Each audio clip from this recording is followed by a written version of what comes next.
Now I don't know. Recording again? Yeah. Okay. Oh, we're starting? I mean, we can start. It's fine if we start. Am I starting? Yep, you're good to go. Okay. So, today I'm going to talk to you about the Coastal Conservation League and why I do not like it. And you shouldn't either. So, it not only damages our social well-being that we as Americans hold dear, but it really hurts our economic environment. I will begin with how the league started, what it is today, and how it became what it is. Then later I'll move on to individual examples to back up my thoughts. So, in 1989, the Coastal Conservation League opened its doors in Charleston, South Carolina. As the headquarters, the Charleston League has a very large prominence and has a valued say in what actually happens in the county. Since the founding, the league has taken over environmental legislation, and at the state level, it hasn't gone national yet. It opened its doors in 2000 to their first office outside of Charleston in Columbia, which is the capital of South Carolina.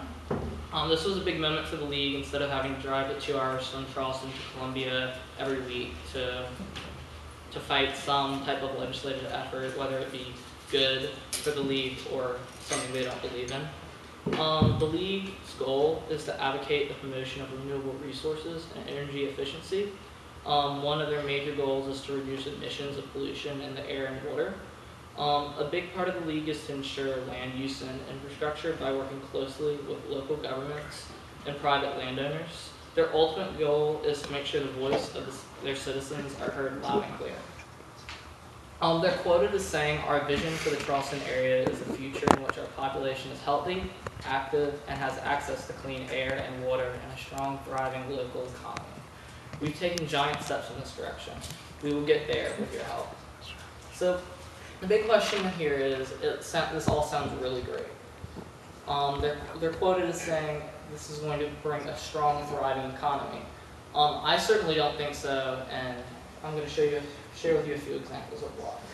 So, cruise ships in Charleston have been baited for about the last decade. It brings about a $37 million impact to the city a year, which is huge. The league would much rather have no cruise ships at all. They really try to limit them. They want to limit to them about 100 ships coming a year, which really isn't a lot. One of their big things is that it pollutes the waters instead of having power from the port run directly into the cruise ships, which is extremely expensive to do. I mean, some ports do have it, but ours currently doesn't. They don't want to have the ships running at the dock and just polluting the water at the same time, which is great, but it's really expensive, and they aren't allowing enough time for the state to catch up with the money. I mean, we're broke. The economy's awful. Example two is they are also they're redoing the port for the cruise ships, and they're also yelling about that because it's opening up more development into the downtown area by moving the port from one location to another, and it's hurting the environment when really it's just going to help a bunch of people out and make the city even more beautiful. And that's right where the port is located. It's located right now about here. They want to move it north. So another big thing is Johns Island. Johns Island is located right here. It's the 3rd largest island in the southeast coast. Right now it probably has like 15,000 people on it for how huge it is. It's very small, really rural. There used to be a lot of farmland and everything.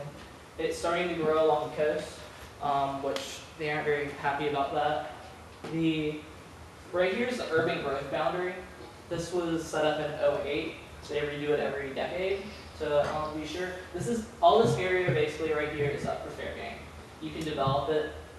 Even though this has already been voted upon, they're still trying to deny growth instead of increasing the tax base.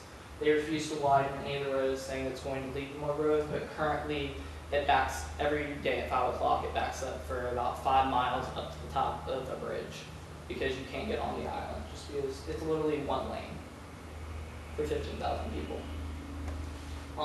What they're talking about is widening it, and typical widening section, sidewalks, everything.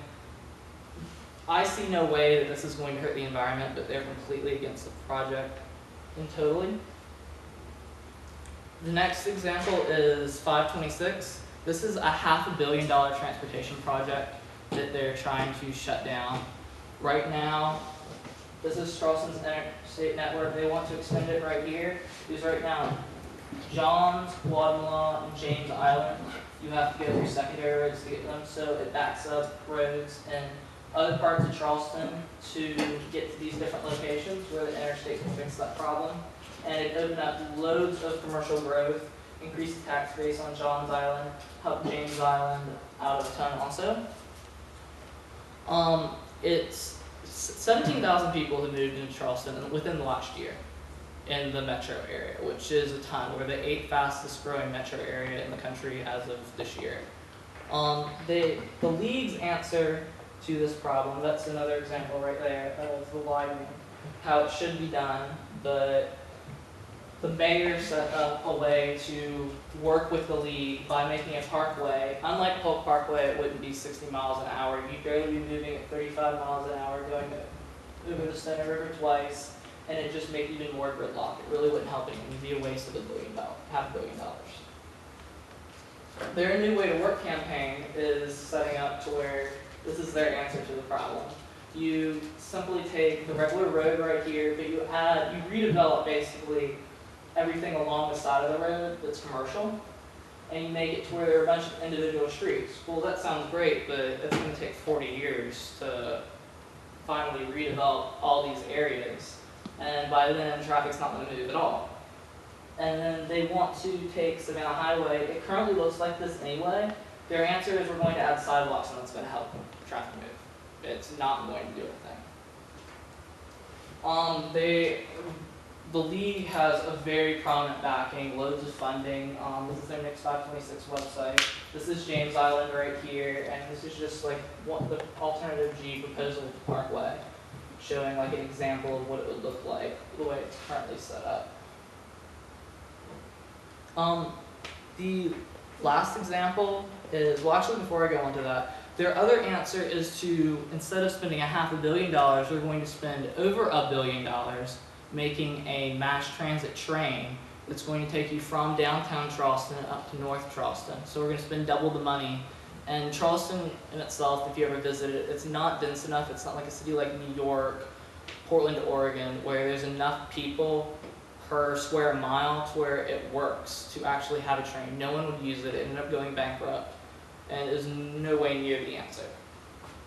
Something else is happening on the Savannah River. In case y'all didn't know, the Panama Canal opens in 2014. So all Charleston Harbor is actually getting dredged to 48 feet. They're already working, saving money to that. Right now, I believe it's at like 43, 44. And they're trying to do the same thing with the Savannah River. The difference is the league's against it because you'd have to dredge 38 miles of this channel to get, right now it's at 42 feet. It needs to be at 48 feet for the mega ships that are going to come through the canal to be able to fit. They're completely against this. They say it violates the Clean Water Act, which is total crap. They say it's going to lose a bunch of freshwater area, but in reality, all they're doing is deepening it. We aren't like making a new canal, like breaking into the environment at all. We're just digging deeper.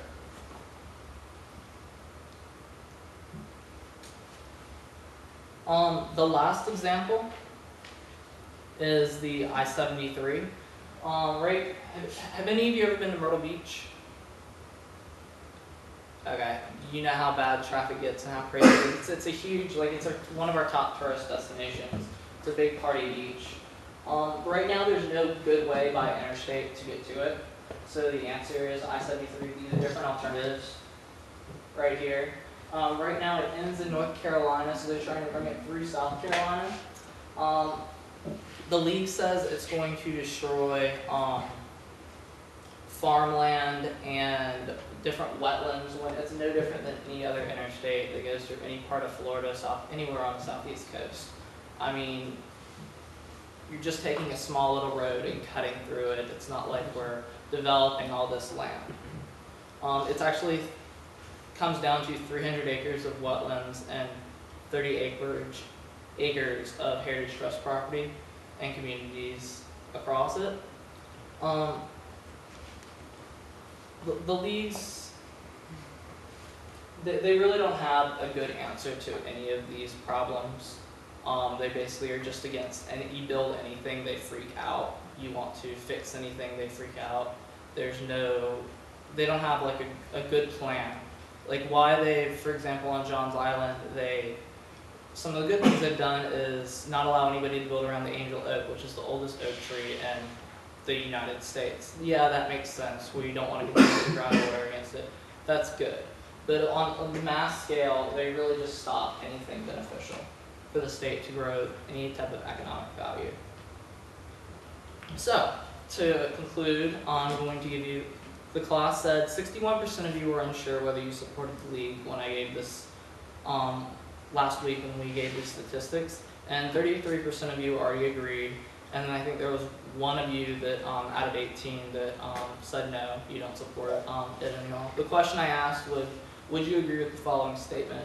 In order to have a successful economy, we as Americans should be able to make some minimal environmental consequences for the benefit of society. So what I ask you now just to think about is, do you agree with that statement now? Have I been able to convince you? Have I been able to persuade you to go against the league and give up have some environmental consequences for the benefit of our economy as a state and country? And I'm done. Cool.